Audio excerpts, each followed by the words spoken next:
Welcome. In this video, I'll show you how to download Grok. Just go head over to your Play Store or App Store.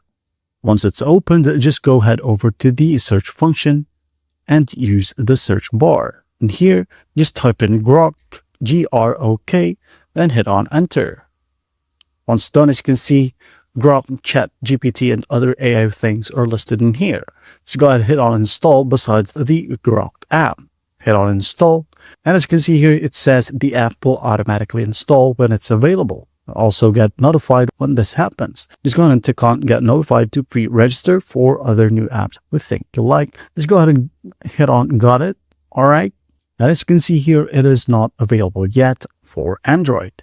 But if you're using App Store and you are on iOS, well, luckily, just go ahead and tap on get right here and you'll be able to use Grok. All right.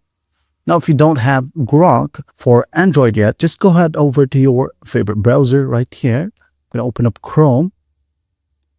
Now, what I'm going to do is just type in grok.com. Hit on enter. Now, as you can see here, it just loads. Just go ahead and put your prompts right here and you'll be good to go. All right. And that is it. Well, I hope this video helps and I'll see you in the next one.